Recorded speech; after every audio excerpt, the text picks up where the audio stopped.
e a gente vai falar sobre saúde. A gente tem o convidado que durante toda a pandemia ainda não acabou, mas quando estava realmente numa situação bastante alarmante, ele vinha sempre aqui no Jornal Brasil Atual e hoje está de volta conosco aqui o Marcos Caseiro, médico infectologista e que hoje está falando já da faculdade, da universidade onde você dá aula, né, Caseiro? Bom dia.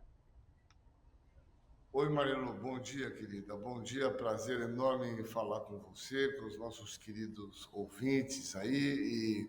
E é isso, hoje já começa as aulas, estou aqui na faculdade, né? Hoje começa aqui as aulas na faculdade de medicina e já começo aqui na minha disciplina, já tascando o pau aí, não tem moleza, né? Vamos que vamos.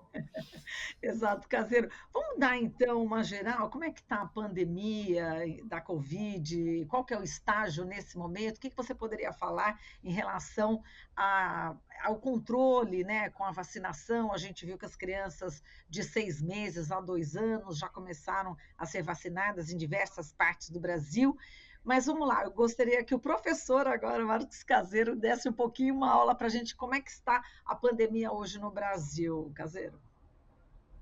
Legal. Então, Marlon, eu acho que você falou, já começou bem dizendo que primeiro a pandemia não acabou, né? A Organização Mundial de Saúde não decretou o fim dessa pandemia, então nós estamos nesse momento ainda com a pandemia em evolução no mundo como um todo. No Brasil, nós temos uma média móvel de mortes para você ter uma ideia, só ligar aqui, a gente tem tido uma média de mortes de cerca de 30 a 70 mortes todos os dias, né? Que é um número alto ainda. A boa notícia invariável disso, eu estou aqui para dar aula, mas eu dei plantão essa noite aqui no hospital, porque é o Guilherme Alva, os casos realmente de internação diminuíram muito.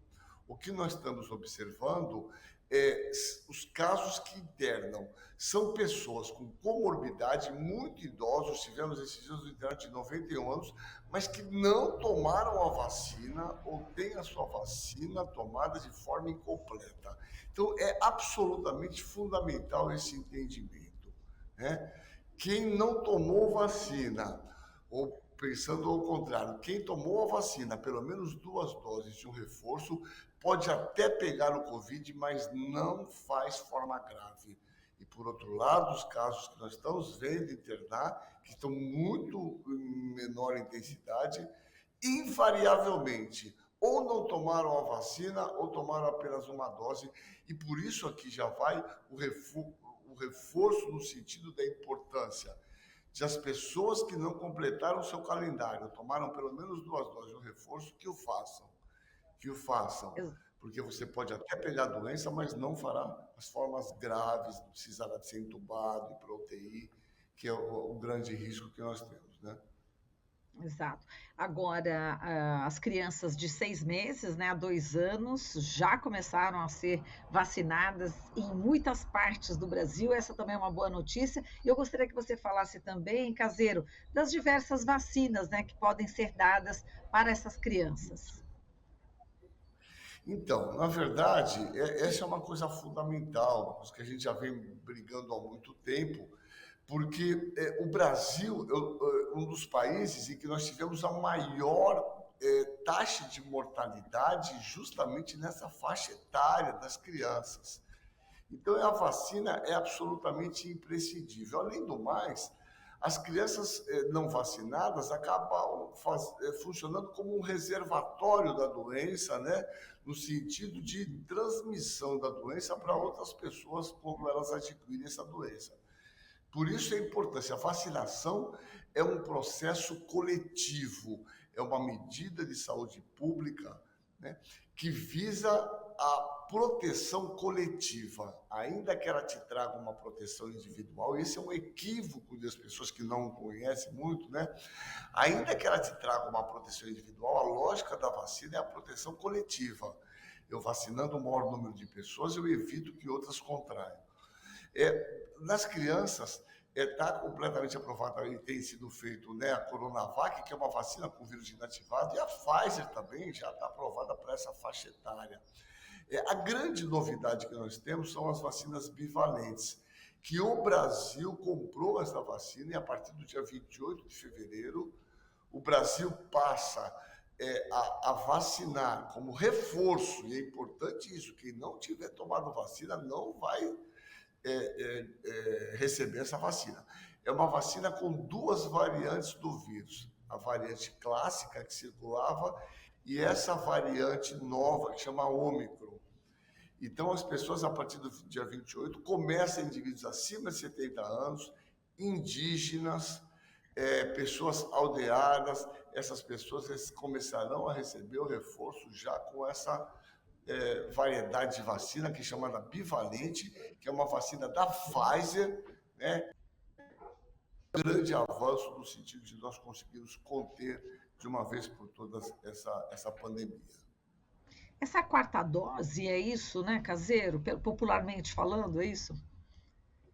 Isso, na verdade, a ideia é que as pessoas tenham tido pelo menos, a grande maioria, obviamente tem grupos específicos que tomaram até mais, que você tenha duas doses, né?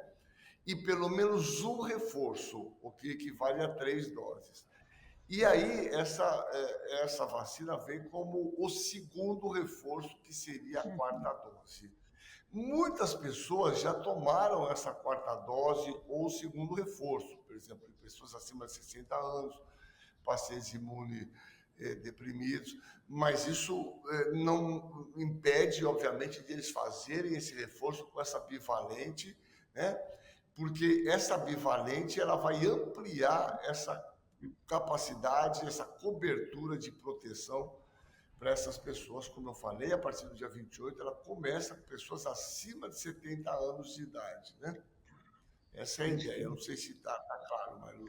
Sim, essa é uma grande novidade, sem dúvida alguma, não é isso? A gente está vendo já o Ministério da Saúde atuando de forma diferente, felizmente, né, Caseiro?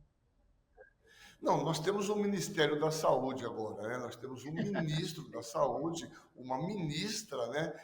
Que tem absolutamente, olha, ainda que não seja médica, é importante essa ressalva, é uma pesquisadora que teve toda a sua carreira lá no Instituto Oswaldo Cruz, foi diretora durante 2 gestões, e tem um profundo conhecimento na questão de gestão, foi fundamental na questão da compra da vacina da AstraZeneca, da importação da tecnologia. Então, veja, a diferença está aí. A diferença está aí, nós já temos essa vacina e mais. O projeto primário do Ministério além da vacina Covid, já com essa bivalente, né, que muitos países já estão fazendo, como Estados Unidos, Inglaterra, França, Alemanha, nós vamos completar o calendário vacinal. Veja, o estrago foi muito grande. As crianças deixaram de fazer as vacinas básicas, as vacinas de poliomielite, as vacinas de catapora, rubéola, sarampo. Nós não chegamos a uma cobertura de 70%, sempre foi acima de 90%. Então, o Ministério, como prioridade, pôs a compra desses estoques reguladores dessas vacinas, né? E a gente vai começar uma grande campanha de vacinação, não só do Covid, mas para as crianças, para que elas completem seu calendário vacinal. Então, vejo o estrago que foi feito foi muito grande. Além dessa prioridade do Ministério, que é a vacinação das crianças, uma coisa que está completamente institucionalizado, nunca tivemos problemas com isso, só nesse governo ocorreu essas quedas absurdas, né? Existe um enorme empenho, com uma verba bastante significativa, para que a gente vá atrás e busque regularizar essas cirurgias eletivas, bem como a questão dos pacientes oncológicos, né, com fornecimento de quimioterapia, radioterapia, de uma maneira mais acelerada e mais rápida para essa população que foi simplesmente deixada e esquecida desse desgoverno que nós tivemos antes desse nosso governo Lula, que felizmente veio para modificar essa história tão triste, triste história, triste 4 anos que nós passamos, né, Marilu? Exato. E, Caseiro, já que você citou, né, essa planejamento, né, de tentar zerar as cirurgias eletivas, o Lula participa hoje da inauguração das unidades de oftalmologia e diagnóstico do Supercentro Carioca de Saúde, em Benfica, na cidade do Rio de Janeiro. Vai anunciar a retomada do planejamento dos investimentos em saúde, incluindo um programa de redução de filas de cirurgias, como você bem lembrou, e vai participar do lançamento da Política Nacional de Redução de Filas de cirurgias eletivas no Rio de Janeiro. A Nízia Trindade, né, que é ministra da Saúde, vai participar. 600 milhões de reais estão sendo transferidos aos estados justamente para acelerar essas cirurgias que ficaram aí represadas durante toda a pandemia. Lembrando que a pandemia não acabou, mas no pico, enfim, ninguém pôde ser exatamente operado, né, sofrer cirurgias eletivas. A gente pensa, essas cirurgias eletivas são eletivas, não são de emergência, mas muita gente sofreu por não fazer essa cirurgia eletiva. Eu conheço, por exemplo, pessoas que estão em profundo sofrimento há anos por não fazer essa cirurgia eletiva, por exemplo, no intestino. Enfim, a pessoa vai definhando, pode chegar ao quadro de morte também, né, Caseiro? Não, sim, sim, veja, quando a gente fala aqui em eletiva, talvez Uhum. subentenda que são cirurgias que, obviamente, possam ser adiadas ad eterno. Isso não corresponde à verdade, veja. O exemplo, por exemplo, são as colicistopatias, pacientes que têm pedra na vesícula, né? Que é a chamada colicistite crônica calculosa. Isso é uma cirurgia eletiva, você não precisa operar amanhã. Mas veja, o dia, uma pedrinha dessa pode migrar para o colédoco do indivíduo fazer uma colangite, uma colicistopatia aguda. Uma colangite secundária tem 40% de mortalidade. Então, é extremamente grave. É um paciente que, ainda que seja eletiva, quanto mais rápido ele puder operar, melhor. Assim como esse paciente com essas, por exemplo, hérnias abdominais enormes, né, que obviamente dificultam a vida dessas pessoas, pacientes com varizes. Então, existe uma série de cirurgias eletivas que, desafortunadamente, foram deixadas no segundo plano por conta da pandemia, que necessitam da urgência. Como é bom ver o presidente, né, em vez de fazer essas palhaçadas, efetivamente indo atrás. E a gente fica realmente feliz de ver o presidente com essa disposição de querer realmente melhorar a vida das pessoas. Né? Realmente a gente está num momento de muita alegria, apesar desses caras continuarem aí, mas eu acho que isso faz parte, né, Marilu? Mas os ares já são melhores, né? Exatamente, falando do presidente Lula, enfim, a gente já lembra também da atuação do presidente, junto com 8 ministros lá em Roraima, para tentar exatamente fazer com que aquele povo Yanomami não sofra mais tudo que já sofreu, né? A gente tem aí depoimentos, a gente teve aqui, inclusive no Jornal Brasil Atual, viu, Caseiro, depoimento de uma médica, Ana Caroline Marques, única médica da unidade de saúde Auaris, em Roraima, para atender 30 mil indígenas. Ela tem 29 anos, né, uma médica jovem, mas ela contou aqui a tragédia que se emocionou demais, enfim, muitos problemas. Ela parecia que estava vivendo realmente um fronte de guerra, desabafou, uma sensação de impotência, né, para colocar em prática tudo que ela estudou, né? Enfim, ela foi levada à exaustão, né? O lado psicológico totalmente abalado, destruído. E a gente lembra do Mais Médicos, né? Que foi abandonado na última gestão, né, Caseiro? E é muito importante agora, de novo, essa retomada do Mais Médicos, justamente nesses locais bem longínquos, né? Enfim, as aldeias indígenas, as periferias das grandes cidades, né, Caseiro? Marilu, isso aí realmente. Primeiro, a gente tem que considerar o seguinte: eu acho que se nós tínhamos dúvidas de que nós tínhamos um governo genocida, nós não temos mais. Né? Isso é a determinação voluntária de matar uma população, um grupo populacional, é uma deliberação voluntária. Isso tem nome, isso chama-se genocídio e tem sobrenome. Sobrenome é Jair Bolsonaro, Damares e companhia. Isso não tem desculpa. Eu fui médico quando me formei, fui médico na Amazônia, médico do Exército. Obrigado, mas eu fui escolhido para a Amazônia. Eu fiquei 1 ano e 3 meses cuidando de Yanomamis, no Pico da Neblina, que é uma aldeia Ah, chamada Tá? E esses índios eram bonitos, não eram esses índios que eu fiquei absolutamente horrorizado. Né? Veja, Marilu, lá um médico, uma enfermeira, um médico faz a total diferença, porque o problema que eles têm, veja, eles não tinham vermífago, o albendazol. O albendazol é um remédio que custa R$ 1,50 aqui na farmácia. O albendazol é um vermífugo. Os índios com bicho de pé, aliás, coisa que dou aula aqui na minha disciplina, né, de micro, bicho de pé é uma pulga modificada que penetra no pé e propicia infecção secundária, faz essas pessoas definharem, fazer erisipela, infecções sistêmicas, pneumonia e morte. Né? Os índios estão completamente desnutridos, porque a contaminação, e não é a contaminação só de mercúrio, essas dragas fazem um movimento de terra no fundo do rio e, na verdade, os peixes não sobrevivem a essa condição. E esse microambiente ele é muito tênue. Esse microambiente, qualquer desestabilização altera profundamente, né, o tipo de vida que esses índios têm. Então, é uma situação deliberada e, felizmente, não tem outra desculpa. Não há desculpas. São seres humanos, né? São os indígenas que primeiro estavam aqui no Brasil, muito antes de todos nós chegarmos aqui, os europeus. Então, é inacreditável, aquelas cenas são horrorosas ainda, né, Marino? Que nós tivemos 700 mil mortes de Covid, mas, na verdade, parece que não impacta tanto quando a gente vê aqueles indivíduos com aquelas costelas à vista, né, totalmente desnutridos, né?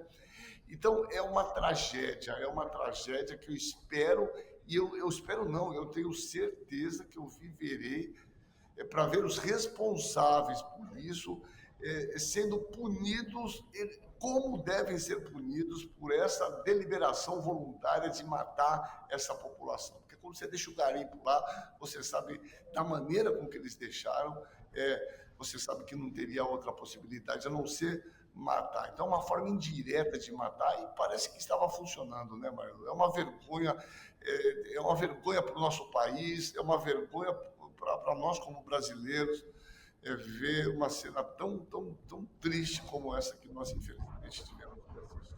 exato. E essa experiência deve ter sido muito linda, né, Caseiro? Você lá na Amazônia, né, com os Foi muito indígenas, legal. Yanomami. Conta pra Foi uma gente, assim, o que sensação que te sensacional. marcou muito. Então, Marlon, você sabe que na época tinha um projeto que é muito discutido, né? Que era a época do governo final do ano Sarney, chamava Projeto Calha Norte. Veja, eu sou um cara, você sabe, eu fui do partidão, eu fui um cara de esquerda, e de repente eles pegavam duas faculdades e quem não tinha feito serviço militar com 18 anos, que eu fui incluído no exército de contingente, tive que ir, não tinha opção. Eu poderia optar por ter ficado aqui em Santos, São Vicente, aqui, mas eu optei e falei, já que eu estou no exército, sou um aspirante oficial, saí como segundo tenente, né? Eu falei, eu vou para a Amazônia. E foi o que eu fiz. Fiquei lá no Alto Rio Negro, chamada Cabeça do Cachorro, né? Então eu tinha um barco, chamava Piriri, e eu ia atendendo a comunidade ribeirinha e a gente tinha essas missões. Fiquei nessa aldeia, que é a aldeia Querari, porque nós tivemos já casos de tuberculose por conta de garimpeiros que chegavam nessa região. Esses não são doenças deles, né? Eles não têm lá catapora, eles não têm tuberculose. Isso é o homem que leva e dizima essa população, né? Mas foi talvez a maior experiência da minha vida, sem dúvida. Eu queria infectologia, né? Então, mas o que eu posso dizer assim, eles precisam de muito poucas coisas, sabe, Marlu? Eles precisam, primeiro, que a terra deles esteja em condições, porque eles não plantam, eles não têm silos de estoque, eles dependem da subsistência que a própria terra dá. Né? Eu me lembro que eu fiquei numa aldeia nessa em Maturacá e eles não conseguiam, o avião não conseguia pousar, que era um búfalo, e a ideia era ficar 15 dias, eu acabei ficando 3 meses. Acabou a minha comida. Então eu tinha que comer com os indígenas, né? Então eu ia caçar com o índio, eu me lembro com a zagaia, que é aquele espeto. Eu tinha tanto peixe no rio, eu falei, pega mais peixe. Então ele falou, dá pra gente não comer? depois a gente vem pegar mais. Então, veja a lógica dele. Isso aqui é o suficiente para a gente comer agora no almoço, mais tarde o rio vai nos fornecer mais. Então, eles têm essa integração com o meio ambiente, né, muito grande. Então, se você tira o peixe, poluindo aquelas águas, não só com mercúrio, a questão não é só o mercúrio vai dar um problema a longo prazo. O problema é de você mexer naquela terra, você vê as fotos, aquele rio cheio de terra por conta desse movimento dessas dragas, isso obviamente acaba matando os peixes por falta de oxigênio e obviamente acaba tirando a alimentação, que é a base da alimentação dos povos Yanomamis, né? Então, realmente, eu tenho fotos, eu vou mandar para você depois, vai ver os vídeos bonitos, fotos, um vermífugo, uma coisa simples, não essa situação que eles se encontram nesse momento, né, Marlon? Nossa, que experiência, hein? Parabéns, viu, por sua atuação, né, junto com o povo indígena também, é uma faceta que eu não conhecia de você, viu, Caseiro? Ah, legal, vou te Muitíssimo, mandar. olha, estou muito curiosa para ver essas fotos. Bom, a gente agradece demais aqui a sua presença sempre, né? Sempre é uma aula. Eu sei que você já está aí prestes a dar a sua aula também na faculdade. Vamos te liberar, né, Caseiro? E te Legal, agradecendo legal. muito, viu? E muitíssimo obrigada por tudo, viu, Caseiro? Forte Legal, abraço para Marlu. Ó, você. sempre bom falar com você, Marlu. Você é fabulosa, sabe que somos todos seus fãs. E a nossa querida comunidade que tem que estar sempre junto aqui, fortalecendo a nossa imprensa, porque a gente tem muito trabalho pela frente para ajudar o presidente Lula a fazer as mudanças que são absolutamente necessárias. Tá? E tínhamos terra arrasada, e a gente vai ter que reconstruir esse país de uma maneira bonita, como todos nós queremos, né? Um beijo, Marlu, fique bem, Um todos fiquem beijo. bem. Até mais, querido. Falamos aqui com o Marcos Caseiro, médico infectologista e professor universitário, já está correndo para dar aula aí. Estamos apresentando Jornal Brasil Atual. As notícias que os outros não dão.